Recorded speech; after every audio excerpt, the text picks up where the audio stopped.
Home loan എടുത്തതിന് ശേഷം നിങ്ങളുടെ ഹോം ലോണായിട്ട് ബന്ധപ്പെട്ടിട്ടുള്ള ഡോക്യുമെന്റ്സ് നമുക്ക് ബാങ്കിൽ നിന്ന് തിരിച്ചു കിട്ടിയില്ലെങ്കിൽ എന്ത് ചെയ്യും?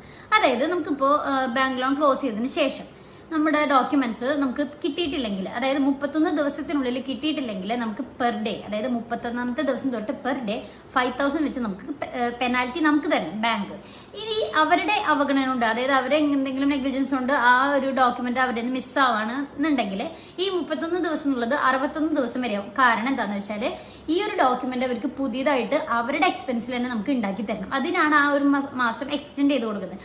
അപ്പോൾ എന്നിട്ട് അവർക്ക് 61 ദിവസത്തിനുള്ളിൽ തരാൻ പറ്റില്ലെങ്കിൽ ഈ 61ാമത്തെ ദിവസം തൊട്ട് നമുക്ക് 5,000 രൂപ വെച്ച് ഫൈൻ തരേണ്ടി വരും. അപ്പൊ നിങ്ങളുടെ ഡോക്യുമെന്റ്സ് ഇതുപോലെ അവരുടെ കയ്യിൽ നിന്ന് മിസ്സാവുകയോ അല്ലെങ്കിൽ നിങ്ങൾക്ക് ഇതുവരെ കിട്ടിയിട്ടില്ല, അങ്ങനെ എന്തെങ്കിലും ഇഷ്യൂ ഉണ്ടായിട്ടുണ്ടെങ്കിൽ നിങ്ങൾക്ക് ഇത്, കാരണം എന്ന് വെച്ചാൽ ഇത് RBIയുടെ റൂളാണ്. അപ്പൊ നമുക്ക് ഇത് ബാങ്കിൽ പോയിട്ട് നമുക്ക് പറഞ്ഞ് RBIയുടെ റൂൾ അനുസരിച്ച് അവർ തന്നില്ലെങ്കിൽ നമുക്ക് ഇത് കംപ്ലൈന്റ് കൊടുക്കാവുന്നതാണ്. അപ്പൊ ഇതുപോലെ ഇഷ്യൂ ആർക്കെങ്കിലും ഉണ്ടായിട്ടുണ്ടെങ്കിൽ, എന്തെങ്കിലും ഡൗട്ട് ഉണ്ടെങ്കിൽ എന്നോട് ചോദിക്കാം.